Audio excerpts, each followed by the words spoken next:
Here we go. We're live and it's 8:30-ish on a Monday morning, and I'm ready to answer some questions on property finance.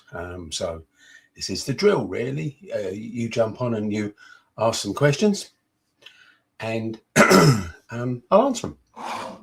And if you can make them sort of related to property finance, because I spent 20 plus years brokering property finance, then so much the better.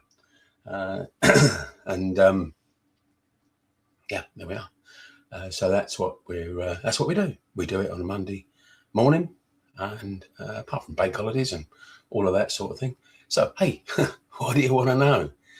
What do you want to know about property finance? What's puzzling you? What's frustrating you? What's griping you about property finance in general for property investors? So, we obviously talk about people that invest in property. So what is it you want to know? Jump on that. So while we're waiting, hey, big thing. I've got 2 events coming up this weekend. BRR Boardrooms. And where are we going on there? We're in Leeds on Saturday and Birmingham on Sunday. And I'm not going to be doing, I've got one at the end of the month in London, but I'm not going to be doing on these for several months.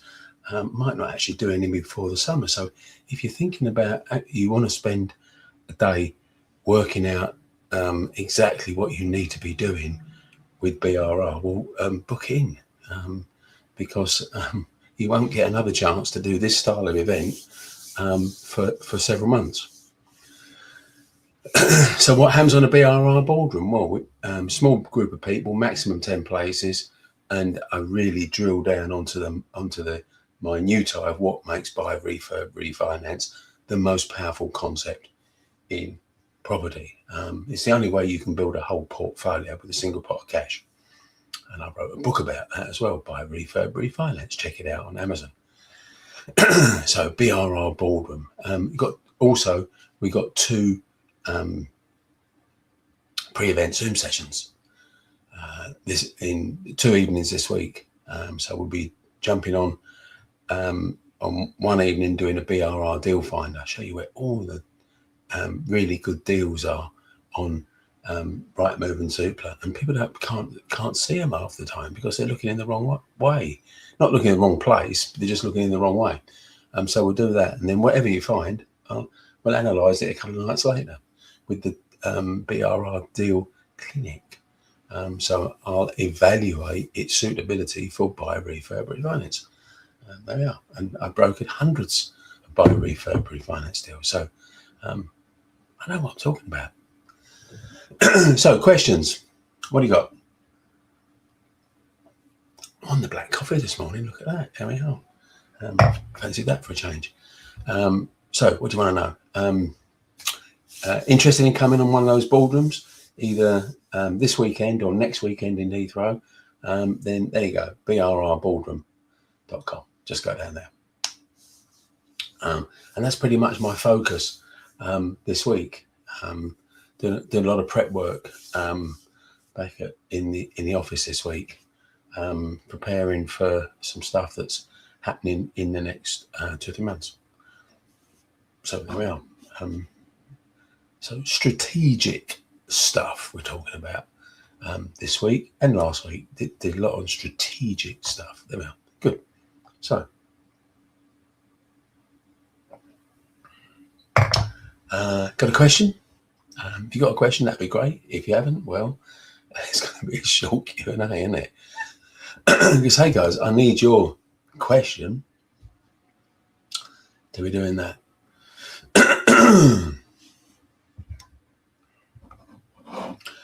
Hey, we got John. I saw you say good morning, John. There we are. So John's coming in with a question. Good to see you there. Is buying properties with a short lease? Usually predominantly flats.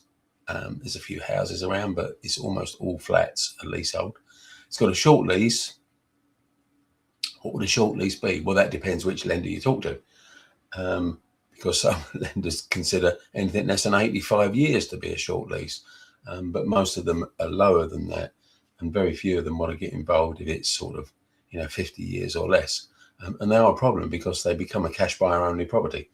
And so, there's not a lot of demand to buy those, which of course is an opportunity because, John, you're doing my training, so you know that when you observe the masses of property investors and do the opposite, you get deals that they don't get. So is buying properties with a short lease with a view addition the Section 42 notice, which is the trigger that forces, the freeholder to come to the table and negotiate the lease extension, and it has to be by another 90 years because that's the statutory requirement, enough to make a profit. Okay, so is buying a short lease flat and extending the lease enough to make a profit? Yes, it is. There could be other issues, not always. More often than not, they'll need a redecoration.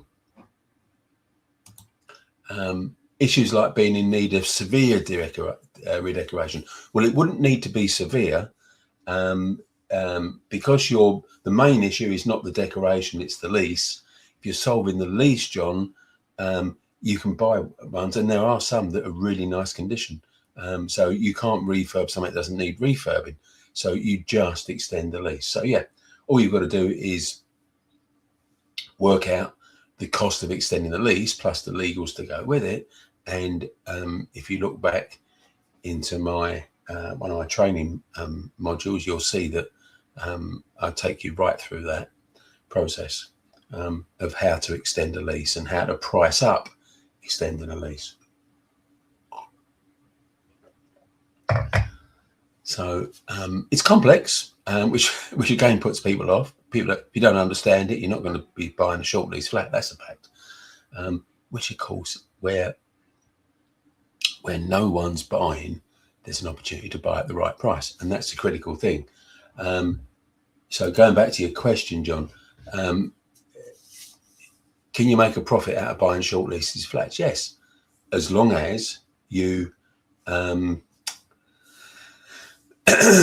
as long as you buy at the right price.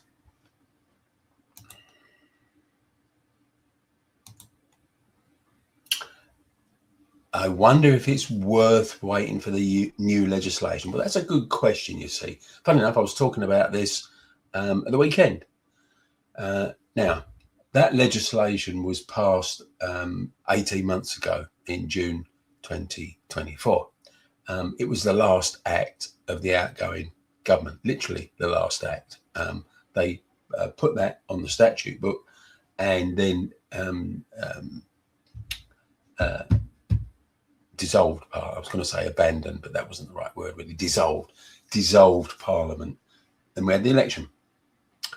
Now, common consensus is it was a half-baked bit of legislation, to the point where so far in 18 months, almost none of it has been enacted, with the exception of getting rid of the 2-year waiting period before you could issue that Section 42. So pretty much every other part of the Act isn't yet implemented. Now, the suspicion is because it's not in a fit enough state to be implemented. So, and also there's some legal challenges by freeholders on the basis that it deprives them of their right to be a freeholder and make a profit out of being a freeholder. So, it's an existential threat to their business. So of course they're fighting that. Of course they would. Why wouldn't they? So pretty much nothing else. So is it worth waiting for the new legislation? Well, I think you've been in for a long wait. And how many good deals would you have missed out on by waiting for a bit of legislation that is there?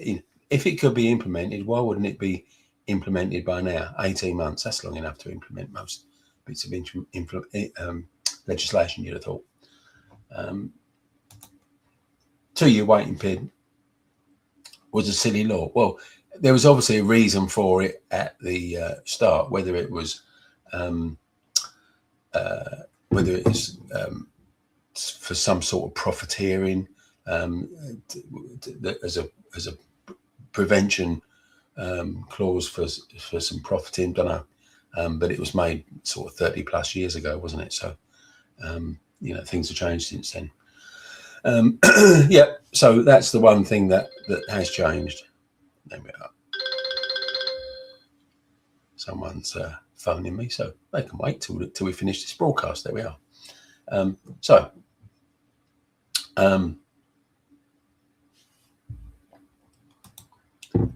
Yeah, freeholders, lost in the courts. Two parties are pushing it, but okay, well, you're keeping up with the developments on that, so that's good to see, John. So yeah, hey, crack on. There's an abundance of short lease flats. There's an abundance of flats in every part of the country, in every town, in every city. So find the ones with leases that other people don't want to take on. I think people get the general public, not so much investors, but the general public will get a bit twitchy at anything at 80 years or under, I'd guess. Even if you can get a mortgage on it, it's not the mortgageability, it's the unknown of what the cost of extending the lease is going to be. And they know, pretty much most people would know you've got to extend it. They just don't know how much it's going to cost, and they have sort of bottomless pit thoughts. And long may they continue to have them, because it's nothing of the sort. It's quite strictly regulated, and that. So yeah. But again, where others fear to tread, someone that knows about short leases can make some money. So there we are. And that slight edge of knowledge that most people haven't got is the thing that's going to give you the opportunity. There we are. So cheers for your thoughts. You're welcome, John. Very welcome. Good. So hey, we've got a good question from John on there. You got a question? Got a question that you want to ask? So if you have, just chuck it in the inbox and I'll answer it. I think where we're now, it was a couple of weeks ago. So the first one we come back after the Christmas and New Year break was a bit of a marathon. We had a lot of good questions on there.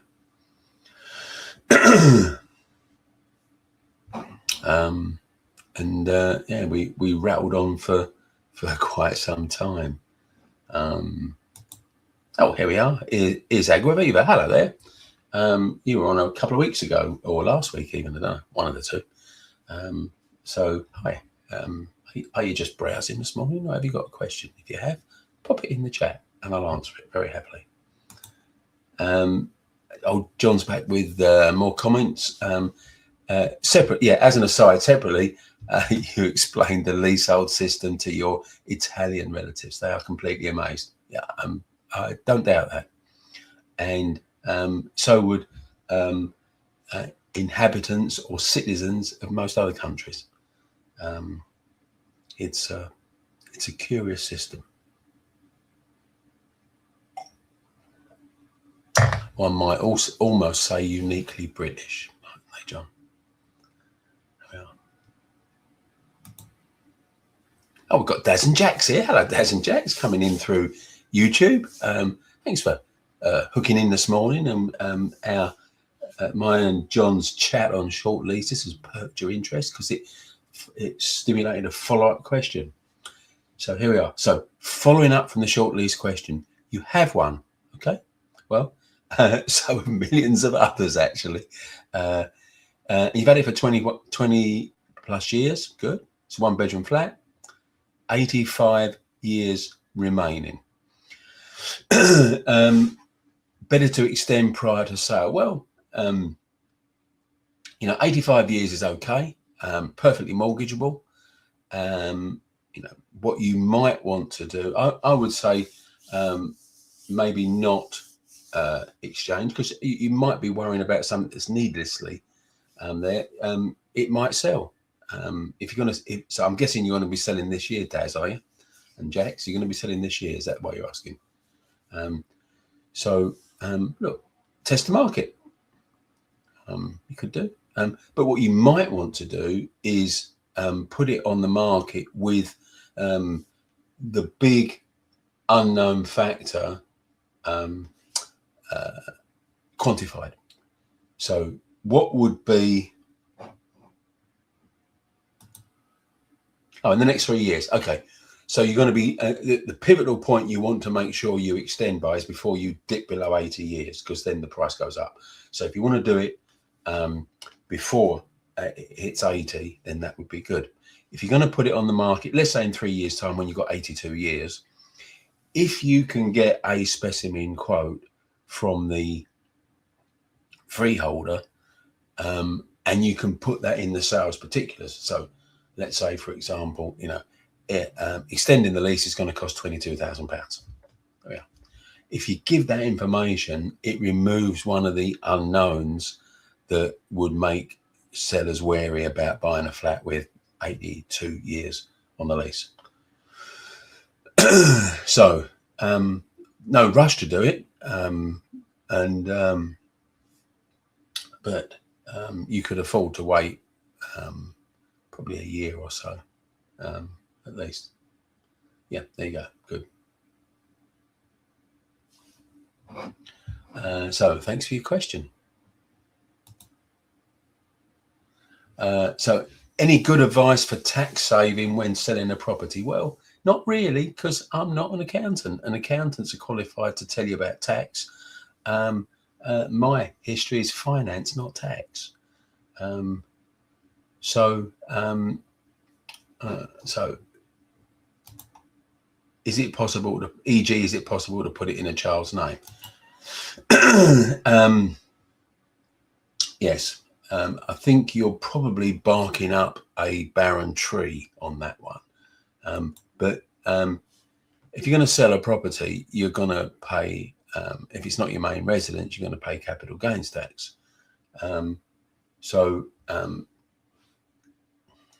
That's, and unless an accountant gives you a specific way around that, that's tough to answer. Again, it's not my speciality. I haven't passed exams in tax.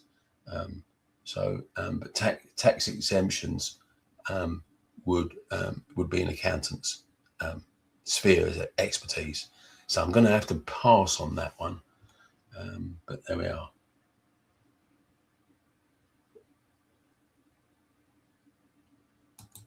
So John says no marriage value. Yeah. We're talking about Daz and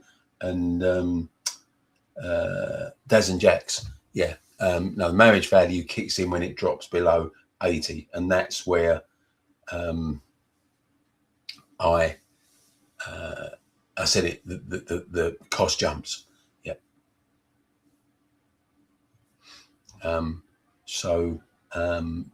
There we are. Just seeing if we picked through stuff on there.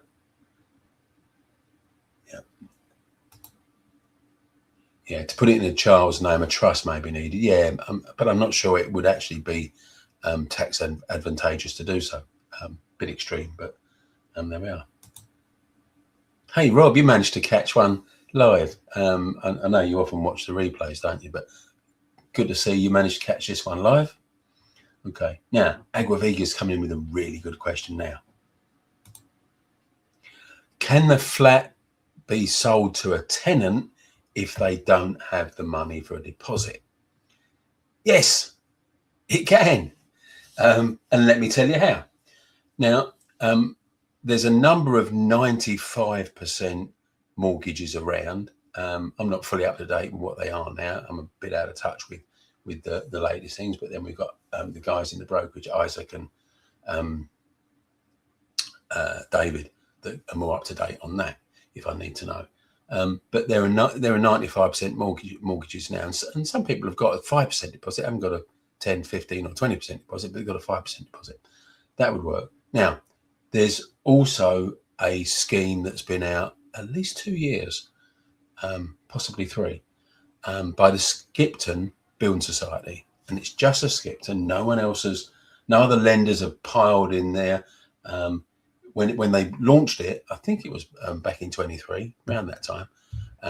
Then the doom mongers were out. Oh, we're back with where we were in the credit crunch, irresponsible lending, blah blah blah. It's the thin end of the wedge. All the other lenders are going to jump on, and we'll be back to mass repossessions and all of that negative equity, all of that type of stuff. But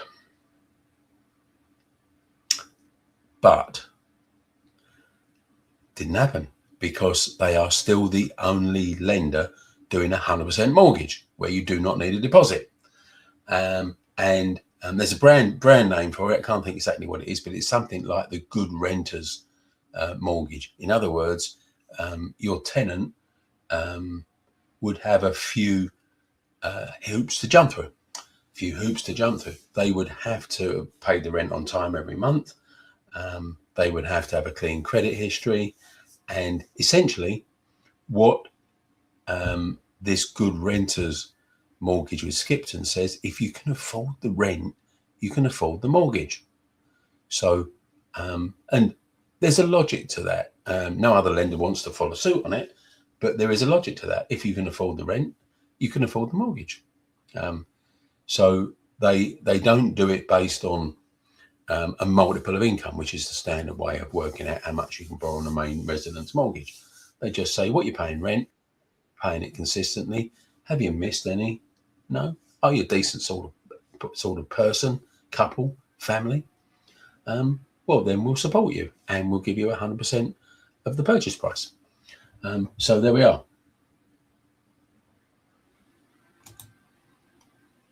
It was a great question, wasn't it, Denise? Hi, Denise. Good to see you.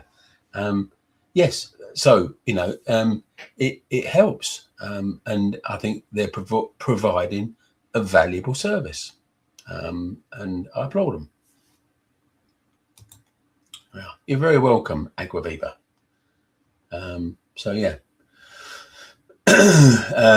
Another workaround is, John says, could pay the rent with a top-up. Yes, they could do that. That top-up would be a future deposit. Yeah, that's what called a tenant buyer strategy. Yeah, familiar with that.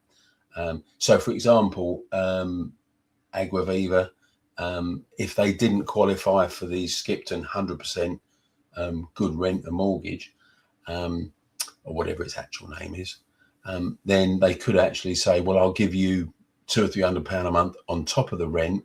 Don't give it to you. They park it with a solicitor in what they call an escrow account, and that would build up to a 5% deposit, and they would work out. So that's another angle. Yep, good contribution there, John. Yep.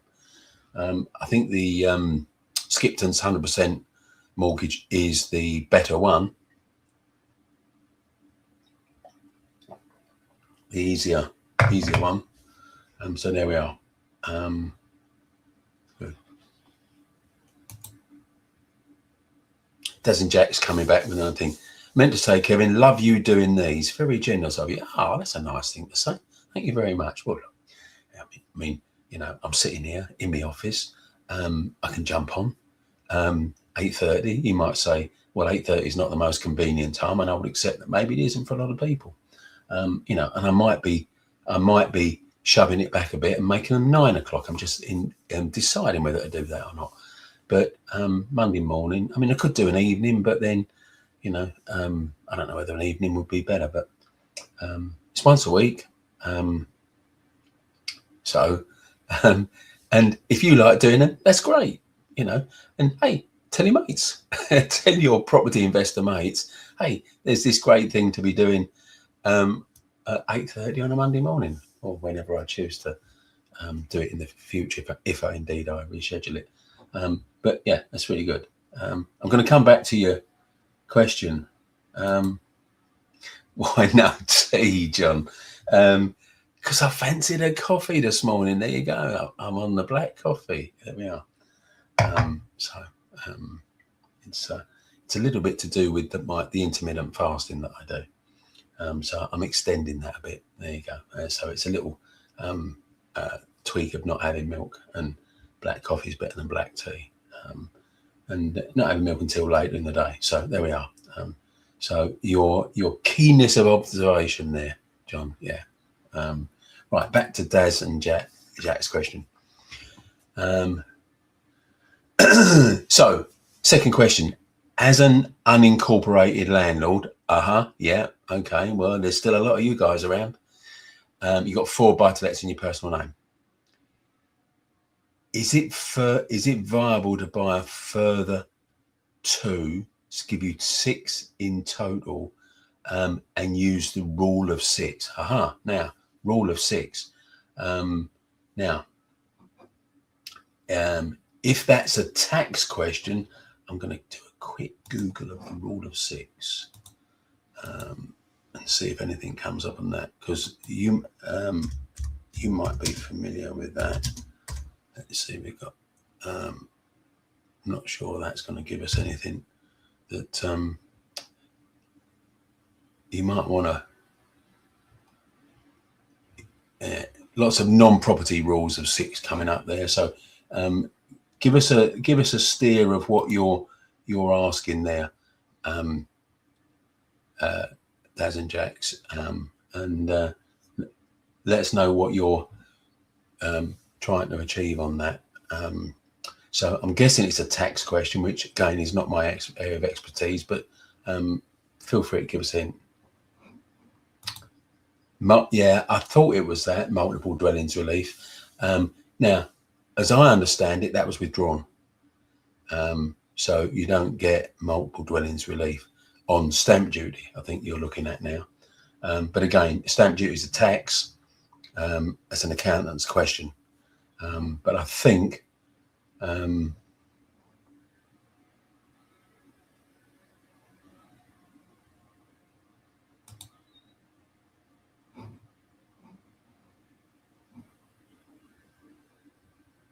just reading this. Yeah, okay, all right. Again, now I'm getting your idea. So what you're thinking there, Daz, and I don't know whether it's Daz or Jax or both of you. Okay, what you're thinking is buy another 2 and then do one big sale to set up a limited company, do one big sale to limited company, and don't have to pay the 5%. Yeah. Again, it's an accountancy question because it's tax, but if you can still do that, I know that the multiple dwellings relief was withdrawn, or at least at the very least amended. So yeah, maybe that would be an advantage. But I understand that I guess you've been doing it for a fair while, because it's now it's 10 years this April, I believe, that the first anti-landlord legislation came in with John Osborne, and the extra 3% tax as it was there, and the removal of the phase removal of being able to count mortgage interest as a business expense, which you can still do under limited company structure, of course. So yeah, I reckon that was it, Denise. Yes. Yeah.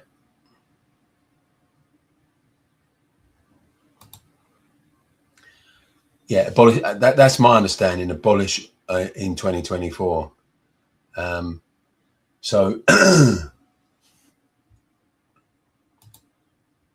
we are. We've got another LinkedIn user saying abolished for new purchases, for large portfolio purchases. Yeah. What is large? Is 6 large? Again, I don't think many people call him Aussie. Do you? But he's carved a post-political career out for himself, hasn't he? There we are. Yeah. So again, check with an accountant. See if you can sell 6 properties that you own personally to your limited company and do the commercial rate of relief. I'm not sure you can, but if you can, happy days. So there we are. And thanks for Denise and the other LinkedIn user. I've got an idea who that might be. One of our regular correspondents. Now, I'm just checking back. We haven't missed a question here. So I can't give a definitive answer on that, Daz and Jax, but hopefully I've pointed you where to go to get it. So Aguaviva's got another question. We started off quiet, but hey, we're bubbling a bit now in terms of questions. Isn't it? What is like an Airbnb? Would that too risky if you're not in the country? Well, okay. So what you're saying is you don't live in the UK. You live in another country currently. You want to invest in the UK and buy some property, or you've already got property in the in the country, in the UK, and you're thinking, should I do it as Airbnb? Well, the good news is you can automate quite a lot of that. So you can do, no person check-ins, the little key safe boxes. Pretty much most Airbnb landlords would use those nowadays. You don't rock up at the and let someone in. So that frees you that job. You could outsource the changeovers to a cleaning company. Any sizable Airbnb landlord would have outsourced that, if they haven't started up their own cleaning company. So you could outsource that. You could outsource all the marketing and that type of thing. I mean, if you're starting out on that, then you could use a company like Sykes, and they'll do everything for you. They'll take probably 25% of your gross rent for doing so, but they will handle everything. So you can make it a pretty hands-off occupation. You can use a company that does all the marketing, so they'll book it for you. As you progress, you might then want to have a channel manager and put it on multiple sites. But if you're going from a standing start, someone like Sykes would be a good option. Would it be too risky? Well, you'd need to run all the de-risk type of things, because you will get people using Airbnbs for nefarious uses. I'll say no more than that, but they're less salubrious uses, shall we say, and you don't want to be encouraging them, but there are ways. If you're thinking about that, look, one of the great ways to just check it out is to join a special interest group. Now, whether it's Facebook or a different portal, and just get in some Airbnb groups and lurk. I do lurking a lot in Facebook groups, but just chat in there, just park yourself in there and watch what goes on. If you want some questions, they're full of people running that Airbnb, so there'll be a really good way of doing that. So that'd be a great question to ask in there. You've probably got some people already doing it. If you're in a service accommodation group with a few thousand people in there, there's almost certainly going to be some that are running it from outside of the UK. Just scrolling to make sure I haven't missed a question, because that would be terrible, wouldn't it? Someone puts a question in and then I scroll past it and miss it.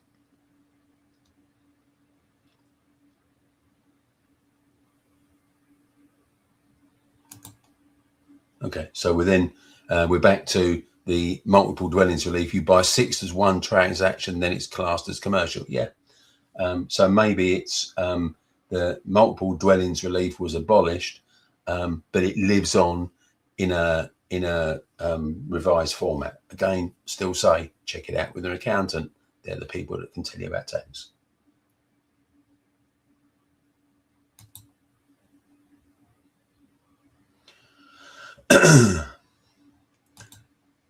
So there we are. We'll talk to you, Taryn. There we are. Got to love a hustler, haven't you? There we are. Great. So anything else? Because we're rolling. We roll on. We're past, and I normally say I'm on for about half an hour, and we've gone past that. So there we are. Got a question? Better be quick, because I'm going to be off.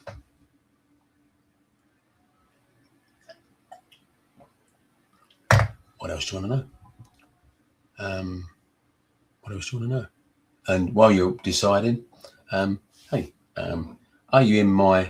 We'll point you to a couple of things. Are you in my Facebook group? Because there's over 3,000 people in there, and I put some useful stuff in there. So if you want to keep in touch with me, then a great way to do it is to be in this Recycle Your Cash group. We'll just pop that in there and paste that here.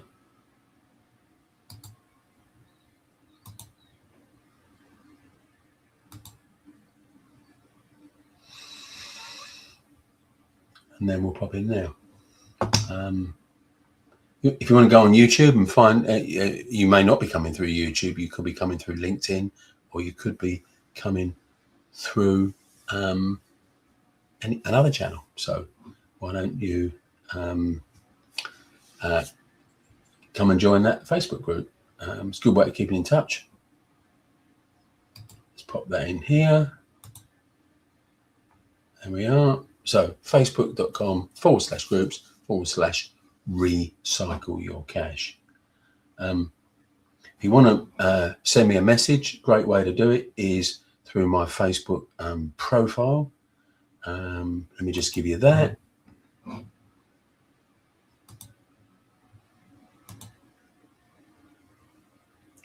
And you can find that out. Got a couple other questions coming in, so I'm going to just get this bit sorted, and then we'll do from there. There we go. So if you ever got a question and you can't wait until Monday, two things to do. The best thing would be join the Recycle Your Cash group, which I'll put up on the screen there now. Because then you can just pop it in there, and I'm in there every day, so I'll answer it.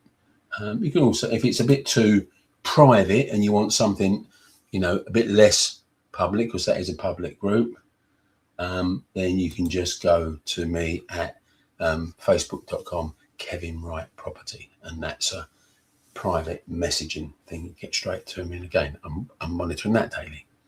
So there we are. Now Aguaviva's coming back with some more stuff here. If sending the flats to the tenant, you don't have to go through the agency.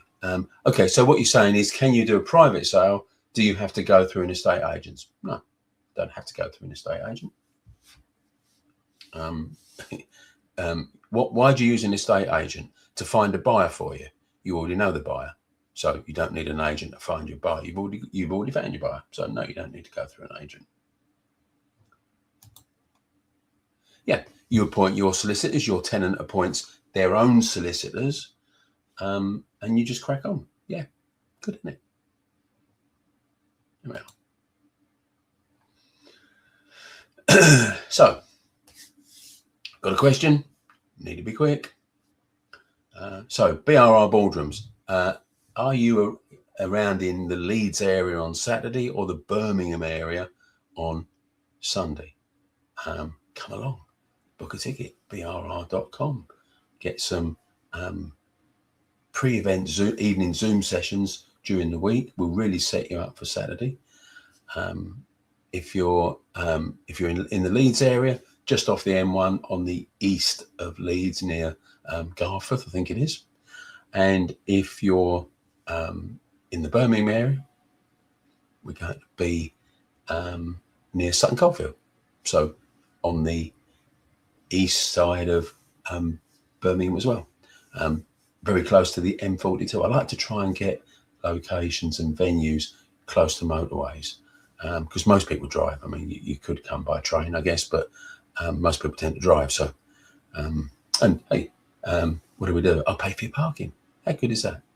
Pay for your parking. So if you're free in Leeds, get to Leeds for Saturday, get to Birmingham for Sunday, come along. And of course, London one's getting a bit close to being sold out now. It's only 10 tickets anyway, see. So the London one, probably down, got 5 at most, but I think it's a bit less than that now. That's the 31st. That's in Heathrow. So want to jump on that one? BRRboardroom.com. And I say, I don't know when I'm going to run those next. No plans to run them before the summer. So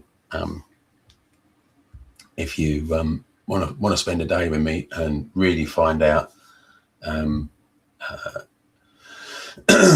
what that's about, then come along. Decent question, Agriviva. How much are tickets? Yeah. So including all day free parking, including a proper hot lunch, and including the 2 Zoom sessions. Remember I said to you 2 Zoom sessions. BRR Deal Finder, you'll find that amazing. I did one in November. The guy phoned me up the following morning, because we do them in the evening. He said, after it finished, I spent an hour looking in my own area. He said, I found 23 potential BRR deals just using what you told me on that Zoom session. 23 potential deals. BRR. So there we are. So the question, yeah, how much, including all of that, 292 plus VAT. 292 plus VAT. And I'd say outstanding value, because you get a bundle of information. It's jam-packed. That's a fair question too. What's it about? It's about buy, refurb, refinance. So it's about, how do you build a portfolio from a single pot of cash? How do you buy properties with some sort of issue, difficulty or problem at an advantageous price, and then fix the problem, add exponential value, and then sell it and bank the cash, which is never a bad outcome, by the way, or refinance it and pull your cash out. Usually you'll get most, sometimes all of your cash out. And you could say, what do you got then? Well, you got a free property, because the mortgage is the equivalent of what you've spent on it. Your cash is back in your bank, and guess what? Do the same thing again and again and again and again. And that's what I teach people to do. It is the most powerful strategy. And it's not a strategy, actually. It's a concept or a philosophy. It's bigger than a strategy. It's the most powerful concept and philosophy in property. If you're doing property and you want to do it as well as you can with the resources you've got available, you have to know how to utilize buy, refurb, refinance, or recycle your cash. Use the phraseology you want, but very simple. Buy a property with a problem that's probably been sitting around on the market for a few months, and it's got some very frustrated sellers. They're probably motivated by now because they just want the property sold and no one wants to buy it. So I've trained hundreds and hundreds and hundreds of people on exactly this, and I'll give you the real nub of how to make it work. It's pretty simple. 7 steps, 7 sequential, easy to follow steps. Anyone can do it. It is simple. It's not easy, but it is simple. So yeah, hopefully that gives you an idea. But it's a game-changing day of information, because you'll know whatever you're doing right now. Agriviva, you could be you could play a bigger game than you're doing right now. Pretty much everyone play, once they understand and they've got the day's content, they understand they can play a bigger game. So yeah, it's definitely a snooze you lose situation. Last 3 boardrooms, I don't know when I'm going to be doing the next. So there we are. I'm not sure where you're based, Agriviva. Oh, there we are. Sounds great. It is great. It is great. I've got literally hundreds of people that will tell you it's great because they made it work for themselves. I've been teaching this started in 2013, so this is my 14th year, I think, because I started in January 2013, so this is the 14th anniversary. I think that would be working out right. Yeah, John's been. There we are. John's been. He knows.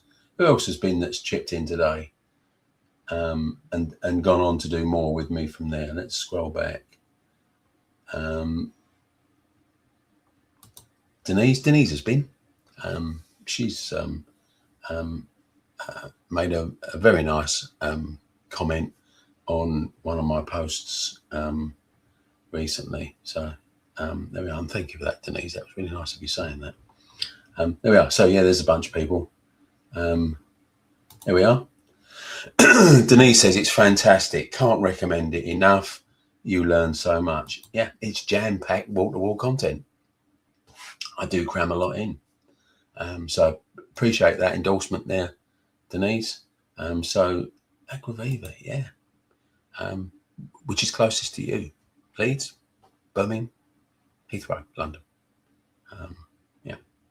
Come along. Don't pack your sandwiches. I bought you a nice lunch. So there we are. Don't pay for parking. I've paid for that for you. Yeah. And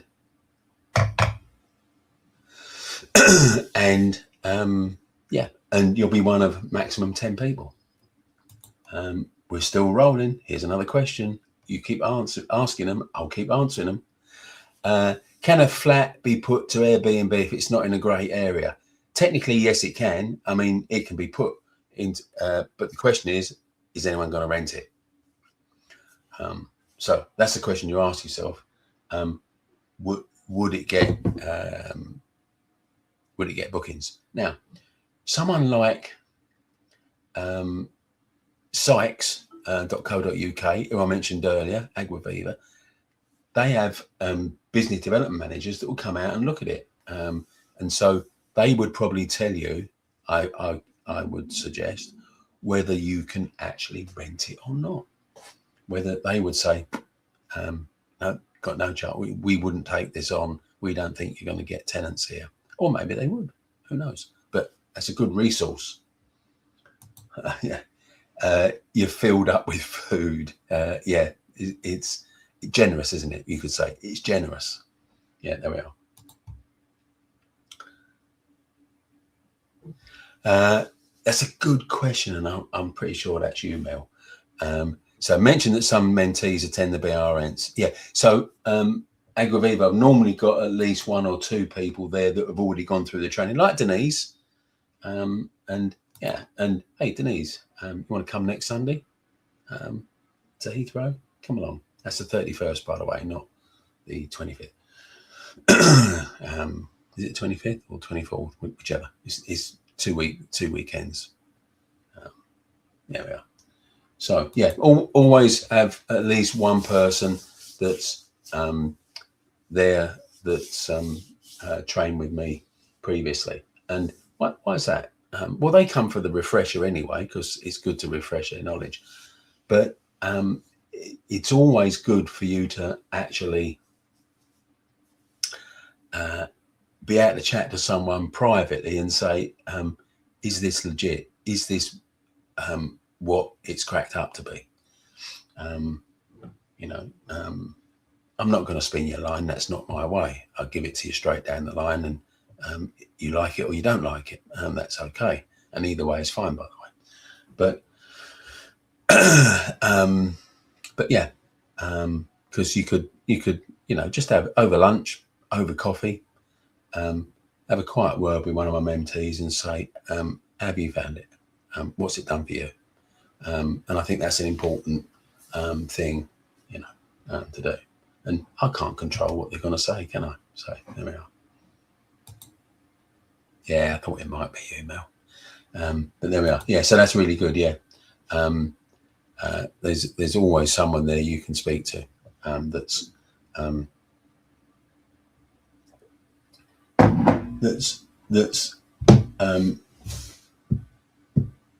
done and implemented what I train about. I'm just turning my little coffee here because I drank my coffee. All done. It's all good. Look, there it is. All gone. Apart from the dregs in the bottom. I reckon we're about done, and we've had another. I thought I was going to be gone in about 20 minutes, but then it all livened up, didn't it? So that's some really good questions today. So thank you very much. I'll be back next week, and I'll be talking to you next week. Probably going to be in the hotel, won't be in my office. So it'll be probably from my hotel room. So there we are. That was quite a good session, wasn't it, actually? So, hey, have a great week. And remember, and you too, John. And if you want to come to Leeds this Saturday, Birmingham this Sunday, London the week after, BRRboardroom.com. There it is. Yeah. Yeah, good to see you too, Denise. Yeah, have a great week, and be in touch soon. Oh, Denise, another Denise. You've been there as well, have you? Nice to see you. Good. Hope you enjoyed the session today.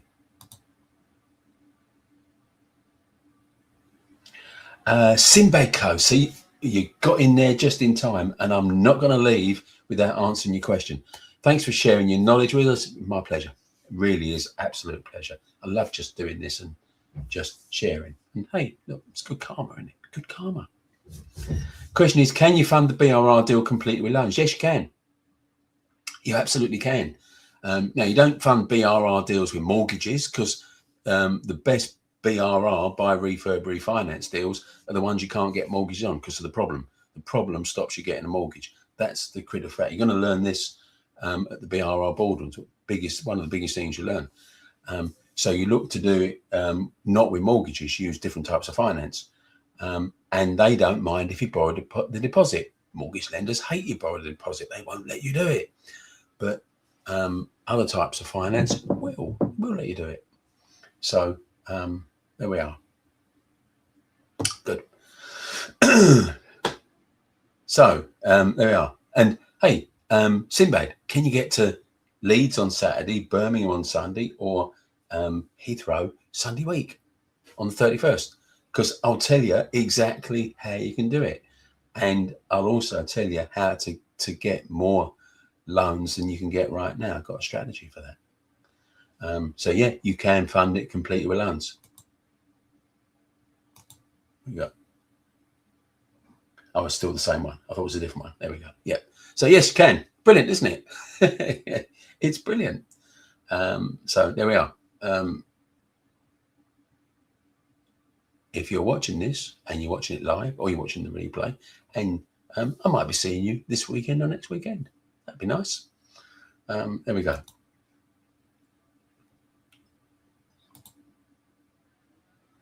Yeah, cheers, Sinbad. Yeah, tune. You can see me next Monday. I'll be in the same place here. I'll be on YouTube. You're coming in through YouTube. I'll be on YouTube next Monday, so you can see me there. So there we are. Good. Okay, guys, I'm going to wrap up. We're almost at an hour. Amazing. There you go. See you next week. Have a great week.